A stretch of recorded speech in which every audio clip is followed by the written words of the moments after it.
Saudações rubro-negras, estamos junto nação. Eu vou falar hoje, de novo, né? Eu andei assistindo algumas coisas que eu achei interessante. Decidi compartilhar aqui com vocês. Então, a primeira coisa que eu queria falar é que eu vi hoje o Redação Sport TV, eu nunca sei qual é qual, enfim. Um daqueles programas da Sport TV que dura o dia inteiro. Então eu vi um pedaço, aí o Rizek estava falando. Eu não vou lembrar agora qual foi. Ele falou de um técnico especificamente. Ele falou de vários técnicos. Vou começar pelo que eu quero falar. Primeira coisa, eu queria falar do Vanderlei Luxemburgo. Achei legal o André Rizek trazer o nome do Vanderlei Luxemburgo à tona. Porque, como o próprio Rizek falou, o André Rizek e eu também, nós dois concordamos nesse ponto, que o Vanderlei Luxemburgo é um dos técnicos mais importantes na história do futebol brasileiro. Você pode até nem saber quem é Vanderlei Luxemburgo, tudo bem, eu já vi ele no final de carreira, tudo bem. Mas esse cara foi um grande técnico, ele trouxe mudanças, enfim, ele é muito importante. Então eu achei legal o Rizek trazer o nome do Luxemburgo à tona, e acho que é uma discussão válida. Por que o Luxemburgo, ele está com uma idade já, ele tentou o último trabalho que eu me lembro dele foi com o Vasco, não deu muito certo, não foi muito bem. Talvez por isso ele não tenha conseguido outros trabalhos. Mas o que eu estou querendo dizer é, será que o Luxemburgo está tão mal assim que ele não consegue dirigir mais nenhum clube? O cara não aparece mais, não se fala mais em Luxemburgo. Inclusive para a seleção, ele foi técnico da seleção brasileira, também não foi muito bem. Vamos combinar que também não foi muito bem. Mas a questão é, será que ele merece ser esquecido? Considerando toda a trajetória do Luxemburgo, será que ele não merece mais chances? Tudo bem que já deram muitas chances para ele desperdiçou. Não deu certo. Mas eu acho que ele merecia mais chances. E o que eu tô querendo dizer é, a gente tá falando, eu tenho ouvido toda hora o nego falar aí que tem que trazer um técnico de fora. Eu já falei em outros vídeos que eu não concordo com essa ideia. Não tem que trazer técnico de fora, tem que dar oportunidade para técnicos diferentes aqui de dentro.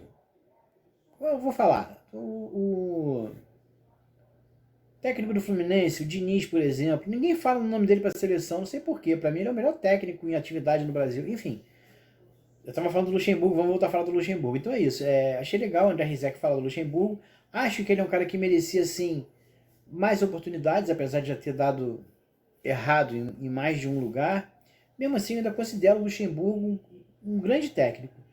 Talvez ele precise mesmo se atualizar. Enfim, é muita consideração para fazer e eu não quero que o vídeo fique longo. Eu quero ver se eu consigo terminar esse vídeo em 5 minutos. Então, achei legal o André Rizek trazer o nome do Luxemburgo. Lamento que o nome do Luxemburgo continue sendo esquecido. Mesmo com o André Rizek puxando o nome dele, continua sendo esquecido. Continua sendo um nome esquecido.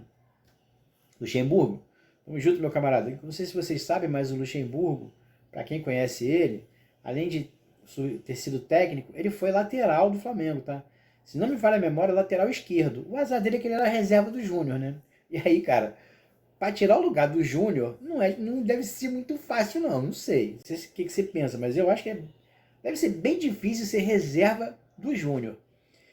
Bom, e seguindo adiante, ele falou de outros nomes de técnicos também. Ele falou acho que foi, não sei se foi o Tite.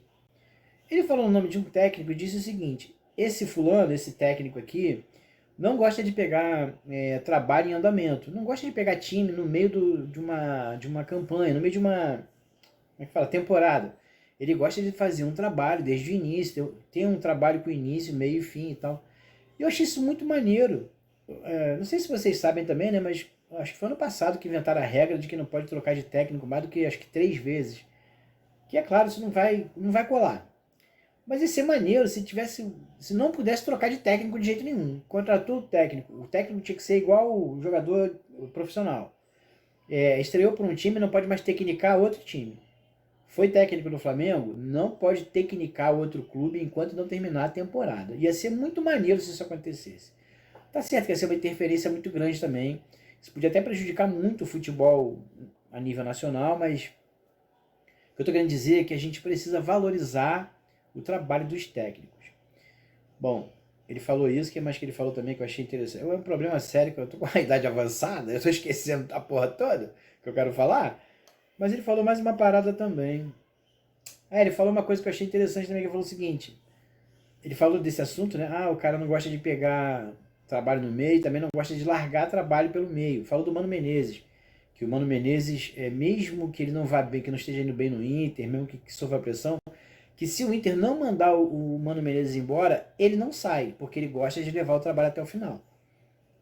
Se eu estiver falando bobagem, eu peço perdão, é assim que eu me lembro. Talvez eu esteja fazendo confusão, mas é assim que eu me lembro. E aí ele falou, não dá pra viver assim aqui no Brasil. Eu vou falar uma parada que, considerando todas as coisas que o André Rizek falou, inclusive as coisas que eu não falei aqui, eu queria muito saber, por exemplo, o Dorival Júnior. Ele acaba de ser confirmado, quer dizer, foi hoje, né? Não foi agora, não. Foi hoje, durante o dia, ele foi confirmado como novo técnico do São Paulo. Eu acho que está metendo a mão em cumbuca. Eu acho que está mexendo num vespeiro. Mas acho também que ele tem muita competência. Pode ser até que ele... Pode ser até não, né? Eu tenho fé e esperança em que ele faça um bom trabalho. Eu acho que o Dorival merece sucesso. Enfim, o que eu estou querendo dizer é... Não dá para viver assim. Então, eu queria saber muito, por exemplo, o Vitor Pereira, reza a lenda que saiu com 21 milhões a mais no bolso quando saiu do Flamengo. Isso porque ele foi premiado por ter sido incompetente. Como você foi muito incompetente, Vitor Pereira, tá aqui, ó, toma 21 milhões dos cofres do Mengão para você. Então eu fico imaginando o Dorival, que saiu vitorioso, quanto será que ele não levou? Por que eu estou falando isso? Porque o Rizek disse, não dá para viver assim no Brasil. Aí eu fiquei pensando, não dá para viver assim no Brasil? Não dá para viver no Brasil ganhando salário mínimo. Que aliás, nem salário mínimo eu não estou ganhando, porque eu estou desempregado. Mas enfim, não vê o caso. O que não dá para viver é ganhar R$ 1.300, que é mais ou menos o salário mínimo. Isso é que não dá para viver. Agora, salário de técnico, eu não sei quanto que era o salário do Dorival. Mas eu não acredito que fosse merreca. Eu quero dizer, eu não faço a menor ideia. Tanto pode ser 100 mil como 1 milhão, para mim, eu não faço ideia. Mas eu acredito que fosse na casa das centenas de milhares de reais. Tipo 700 mil, talvez até 1 milhão, eu não sei. Não faço ideia mesmo. O que eu estou querendo dizer é, isso é muito dinheiro, gente. Isso é muito dinheiro. Você imagine o seguinte, você ganhar 1 milhão por mês. São 12 milhões no final de um ano. É dinheiro para uma vida inteira. Aliás, é dinheiro para 12 vidas inteiras. Porque você consegue, enfim, não vamos falar de economia, né? Vamos falar só de futebol. Fechando o raciocínio, o André Rizek disse, não dá para viver assim. E aí, não dá para viver assim, estava se referindo aos técnicos que são mandados embora à torta e à direita, que o cara não tem muito esse negócio de fazer um trabalho, de esperar dar resultado. Não tem isso aqui no Brasil. O cara entra, fica alguns meses, não deu certo, toma um pé na bunda. O que eu quero dizer é, o cara que difícil é chegar nesse patamar de Dorival Júnior, de outros. O Cuca, que acaba de ser confirmado também como técnico do Corinthians. Chegar no nível desses caras, financeiro, é difícil. Eu imagino, concordo não. Eu imagino, eu suponho que seja assim. Porém, depois que chega, o cara não cai mais. Só aumenta, só sobe. Só vai cair quando ele estiver muito mal. Enfim, não importa. O que importa para o meu raciocínio é, vamos pegar o Dorival Júnior como exemplo. O cara recebeu sei lá quantos mil durante sei lá quantos meses no Flamengo. Não é possível que ele não tenha feito um pé de meia que permita a ele ficar o tempo que ele quiser parado, sem fazer nada. Eu não acredito. Tudo bem que o seu nível de despesa aumenta conforme a sua renda aumenta. Eu estou desempregado, estou na merda agora, mas eu já tive dinheiro uma vez na vida. E eu sei como é que é isso. Você nem sabe o que você está gastando muito. Até o momento em que você fica pobre. Aí você começa a perceber que pagar R$ 1.000 de aluguel é muito dinheiro. Fazer R$ 500 de compra de supermercado é muito dinheiro. É claro que eu estou falando isso há 20 anos atrás, tá? Agora, R$ 1.000 você não paga aluguel aqui no Rio de Janeiro, nem querendo, para não falar outra coisa. E não faz compra de mercado com R$ 500 também, nem fudendo, é isso mesmo. Nem fudendo que tu faz compra de supermercado do Rio de Janeiro com R$ 500. Enfim, o que eu estou querendo dizer é, os técnicos gastam mais conforme ganham mais, o cara tem um nível de despesa mais alto, tem um padrão de vida mais elevado, eu entendo. Mas não é possível, o cara, vamos supor que ele tenha ganhado aí 500 mil, 300 mil por mês no Flamengo. Ele ficou desde o final do ano passado até o início até dezembro, né, que ele saiu. Vamos supor que ele tenha ficado só 4 meses. 4 vezes 3, 1 milhão e 200 mil. Cara, tudo bem que o nível de despesa dele deve ser muito alto, como eu já falei, mas, porra, não dá para segurar, sei lá, um ano com 1 milhão e 200 mil em investimentos? Eu não acredito que não seja possível. Por que eu estou falando isso? Porque o André Rizek falou isso, e é claro que eu entendo a lógica dele, tá certo, ele não está errado. Eu só estou dizendo que eu acho que técnico brasileiro também é muito Maria sem vergonha. Aceita muito ser pisado, ser maltratado, ser destratado, ser tratado feito lixo. aceitam com muita passividade. Eu acho que eles tinham que se impor um pouco mais. É claro, eu estou falando daqueles que podem, porque tem técnico aí, o cara que saiu do Corinthians, por exemplo, é funcionário do clube. Ele não tem como se impor, ele não tem nome ainda para isso, não tem lastro para fazer esse tipo de coisa. Mas o próprio Rogério Ceni, que foi demitido, tem. Ele pode sim, da próxima vez que o São Paulo chamar ele, pode sim dizer, não quero trabalhar com você, não. Você me dando um pé na bunda, eu saí com o rabo entre as pernas, feito um cachorro sem dono, eu não vou voltar para aí não. Apesar de eu amar o São Paulo, tenho certeza que o Rogério Ceni ama o São Paulo, assim como eu amo o Mengão. Mas eu não voltaria. Estou usando o Ceni, não estou falando especificamente do Rogério Ceni, estou usando como exemplo. Serve para o Dorival Júnior, serve para todos eles, enfim. Encerrando o assunto técnicos, André Rizek, de novo, com todo respeito, eu me permito discordar de você. Não dá para viver com salário mínimo, mas ganhando R$ 1 milhão por mês é facinho de viver. E dá sim para você dizer não no meio de uma temporada, esperar terminar para começar na outra. O problema é que os técnicos brasileiros se acostumaram, ficaram mal acostumados e viraram Marias sem vergonhas. Eu não sei nem como é que fala isso no plural, mas deve ser isso aí. Seguindo adiante, estava assistindo agora um vídeo do Vene Casagrande. Sacanagem. Eu tô falando tanto no Vene Casagrande que eu tô ficando sem graça, porque tem muita gente que faz isso no YouTube. Começa a falar mal de um cara para ganhar audiência. Não é o meu caso. Muito pelo contrário. Eu falo bem do Vene Casagrande. Só que eventualmente a gente discorda. Então ele, agora, nesse instante, eu não sei quando que ele lançou o vídeo, tá? Mas eu vi agora, eu assisti nesse momento. Ele tá falando do Pedro. Ele disse o seguinte: para mim, o Pedro, claramente o Pedro tem que jogar, o Pedro não pode ficar. Eu falei que tinha que terminar o vídeo em 5 minutos, já tem, sei lá, quase 15. Então eu vou encerrar por aqui. Falar só essa merda agora e chega. Ele falou que na cabeça dele tá resolvido, o Pedro tem que jogar, o Pedro pode ficar de fora. Aquela... Vene Casagrande, eu sei que você é um cara bem informado, acompanha futebol, sabe mais de futebol do que eu, tranquilamente, seguramente, mas respeitosamente eu me permito discordar de você. E a questão não é que o Pedro tenha que ficar de fora. A questão por que não usar os dois? Por que não usar o Gabigol? Já falei isso em outro vídeo. Por que não usar o Gabigol no início do jogo e parte do segundo tempo e colocar o Pedro só no segundo tempo? Porque o Pedro no segundo tempo rende muito mais. Porque os zagueiros já estão cansados de correr atrás do Gabigol. Então fica muito mais fácil para o Pedro. Como eu expliquei no outro vídeo, por que isso? Porque o Gabigol tem a intensidade, a parte física que o Pedro não tem. Não estou dizendo que o Gabigol não seja tão bom quanto o Pedro, tem que entrar de bucha, não é nada disso. Estou falando que um complementa o outro. Não os dois ao mesmo tempo em campo. Um complementa o outro nesse sentido. O Gabigol joga o primeiro tempo e o Pedro joga o segundo. Eventualmente pode até se inverter essa lógica, até para confundir, quebrar a tática, quebrar a estratégia para o adversário não se aproveitar disso. Né? Se você começa a fazer isso sempre, ele já vai saber que o Pedro vai entrar no segundo tempo, vai guardar um zagueiro para entrar no segundo tempo. Então, enfim, podemos inverter os papéis, mas a ideia usa um de cada vez, cada um em um tempo. De preferência o Gabigol no primeiro tempo para cansar a zaga e o Pedro no segundo para fazer um monte de gol. Um monte de gol não, fazer os gols dele como ele sempre faz. Melhor que seja um monte de gol, né? Não custa nada. Eu só tô querendo, é só querer mesmo, querer não custa nada. Então, um monte de gol do Pedro no segundo tempo. Por que eu tô falando isso? Porque de novo o Vini Casagrande falou de jogar, não sei o que lá, que eles podem jogar juntos, não sei o que, e de novo, né? Na boa, eu acho que não dá pra jogar junto não, depende muito do jogo. O jogo contra esse agora, contra o Curitiba, dá pra jogar junto? Dá, por quê? Porque o Curitiba não veio a campo.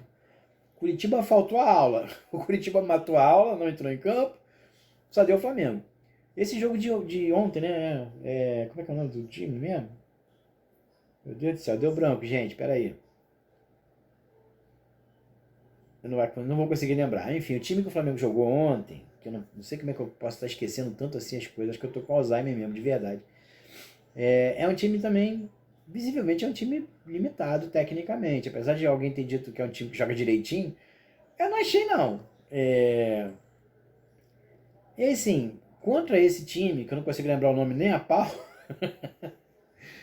é Alzheimer, gente, não é falta de atenção, não é desleixo, não é nada disso não. Eu realmente estou esquecendo até as palavras que eu quero falar. O negócio tá bravo.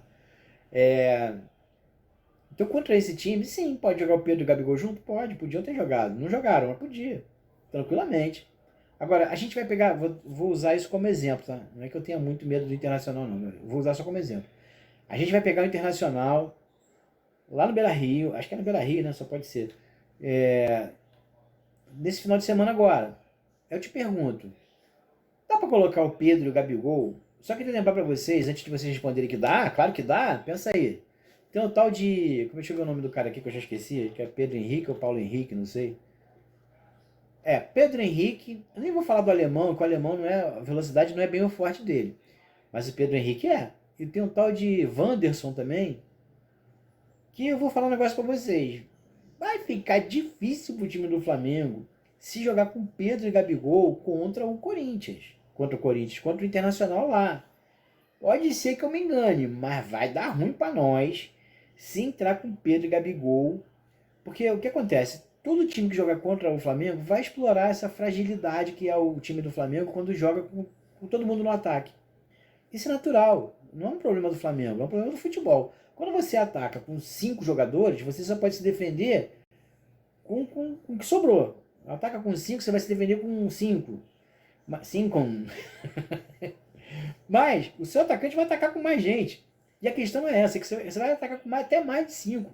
Você vai atacar lá com Pedro, Gabigol, vamos supor, Everton, Cebolinha, Marinho, já são 4. Se você vem com mais volantes, o Gerson e mais um volante, você já está com 6. Então lá atrás você já tem 4. Se o seu atacante, se o seu rival pega uma bola ali, liga um contra-choque, um contra-ataque, vai ser ruim de Davi Luiz, Fabrício Bruno, que são os mais pesadões, vai ser ruim deles acompanharem Pedro Henrique na corrida.